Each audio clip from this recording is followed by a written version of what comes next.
Haley Kirkland, and this is my final project for CFD 562, and it's going to be over child sexual abuse. First thing that I'm going to be talking about is the emotional and behavioral issues that come along with child sexual abuse within this group. The first thing is going to be the psychiatric symptoms, which includes dissociative symptoms as well as PTSD. Dissociative pretty much means that it's disconnecting yourself and your mind from the abuse or the feelings associated with the abuse. And then PTSD is a post-traumatic stress disorder, which is a mental health condition that is triggered by a terrible event in your life. And then the next thing that I'm going to be talking about are the negative emotional and or behavioral issues that come along with it, which could be depression, anxiety, attention problems, avoidant behaviors, which within the avoidant behavior that can mean repression. And repression is going to be the psychological attempt made by an individual to direct one's own desire and impulses toward pleasurable instincts by excluding the desire from one's consciousness and holding it in the unconscious. So pretty much if you have a terrible event happen in your life, you're going to take that memory and you're going to put it away and lock it somewhere, which is your unconscious, where you cannot, for a long time, you can't really remember it. So that would be a repression. And then you're going to have distrusting issues, self-inflicted harm, which could be anything from cutting yourself to even suicide. And then embarking on other sexual encounters, which that's going to pretty much be, a lot of adolescents are they're going to act out. They often react to their perceived damages with immorality, feeling as if they don't mean much anymore. Therefore, they go to be a part of other sexual encounters as a destructive purpose. And then a couple of the other ones are going to be fear, anger, and guilt. And along with guilt, it stems from the child's perception that he or she is responsible for the disclosure of the abuse. All right, here are a couple examples.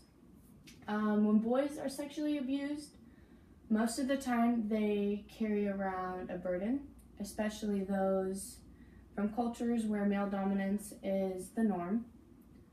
Boys feel as if they are weak and should have been in control of the situation. They also prevail fear that surrounds their sexuality. So they may be feeling homosexual if they encounter sexual abuse from another male. And then the next example would be many female victims repress the rage they feel. Girls may act out, but the behavior only serves to mask their anger. A girl may internalize her anger and become depressed from it or exhibit self-destructive behavior. So like I said before, they might start encountering other sexual favors with others. All right, so treatments or positive coping mechanisms. The first type of treatment that you could get, or that a child that has been sexually abused could get, is they have specific programs for child sexual abuse, which is when professionals such as social workers, probation officers, attorneys, and judges orchestrate a treatment plan for the family and enlist support from the local protective agency and the court. And then family treatment, which is when they realign generational boundaries and roles, and then teach the family members how to communicate effectively. The third treatment would be individual treatment, which is probably the most common. It's when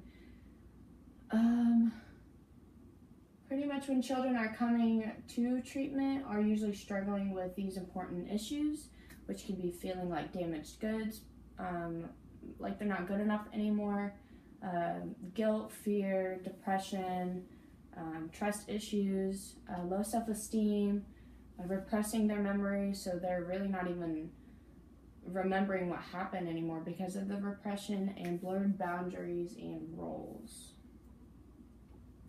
Along with individual treatment, the type of treatment that an individual child gets definitely depends on their